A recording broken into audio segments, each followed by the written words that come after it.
Good morning, everyone.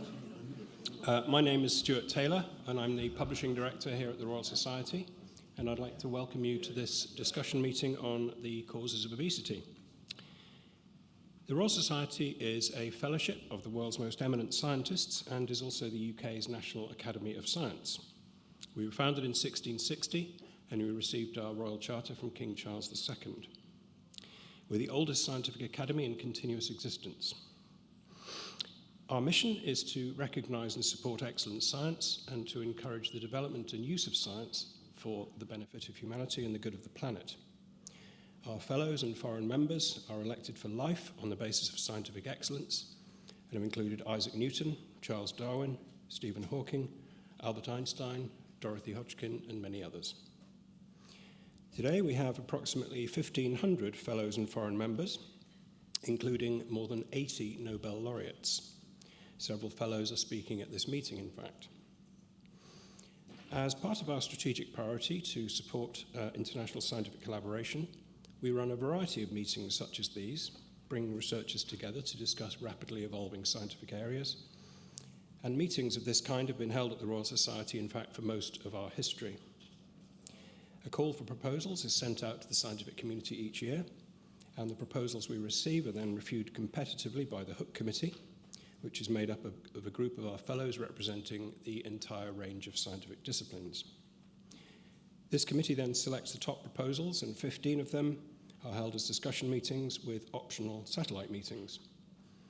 Papers from the meeting are then published in our journals as special issues, and the presentations at this meeting will in fact be published in Philosophical Transactions B next year. Obesity has been described by the WHO as one of the greatest health threats facing humankind, but there's been surprisingly little consensus about its causality. There are both genetic and environmental components, and neural functions are emerging as key players. This meeting will include presentations by world experts on the plethora of ideas about the mechanisms underlying obesity, and hence how we may tackle it. Professor Speakman will give a fuller introduction to the topic shortly.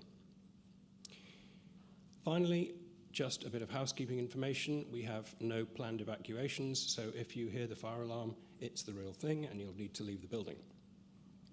The emergency exits are either the door that you entered through at the back or the door here to the left of the stage.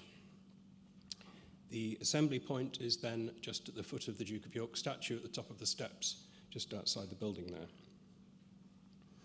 If anyone has any special access needs, please make yourselves known to a member of staff and we'll do our best to accommodate you. Tea and coffee will be served in the rooms adjacent to this lecture hall at the back, the City of London rooms, which is also where lunch will be served if you book that with us. Otherwise, there is a whole selection of sandwich and snack shops and bars and restaurants in the area of the building, of course. Face coverings are no longer compulsory, but please be aware of the comfort of others during your interactions. And please remember also to abide by the Code of Conduct.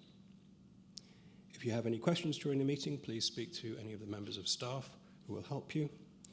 And I'd just like to wish you a very interesting and fruitful couple of days. Thank you.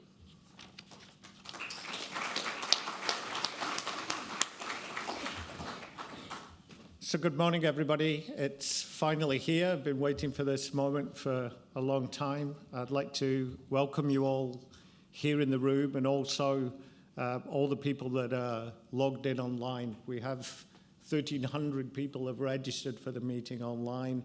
I'm not sure how many of those will actually log in, but even if there's any online, I think that's great. So this meeting is organised by myself and my co-organisers, so I'll just introduce them. So at the far end is Torkild Sorensen from Copenhagen, David Allison from Indiana. Indiana? Yeah, it's Indiana. And Kevin Hall from NIH. So I'll just tell you a little about the sort of gestation of this meeting. So we have been talking about it for a very long time, and actually it kind of came as an idea of a follow-up to a previous meeting that had been held in 2011.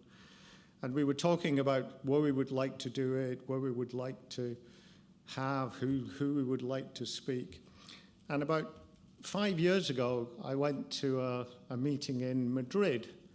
So I went to Madrid on a Thursday, I think it was, but it was a really poorly organized meeting. So I had no program for the meeting or anything, and I was getting a little annoyed about it because I didn't know when I was going to be speaking. And I emailed the organizer and said, I need to know when my talk is going to be. Can you tell me when it's going to be? And he came back and said, chill out, it's another year until the meeting happens. And so I'd gone a year early, and I was sitting in Madrid thinking, okay, what should I do now? So I managed to change my flight, and I had a day. And if you were a sort of sane, normal person, you would go to all the art galleries in Madrid and enjoy the city. But I spent all day fleshing out this meeting based on all the discussions that we'd had. And that was the first time we had an idea on paper of what we would do. And so then after that, we discussed it, and we got a final list of people that we wanted to speak. And everybody accepted the invite, which was really, really great. So it was very gratifying to sort of see that sort of buy into the idea. And I think that's because, you know, this is an important problem, and yet we really still don't know what causes it.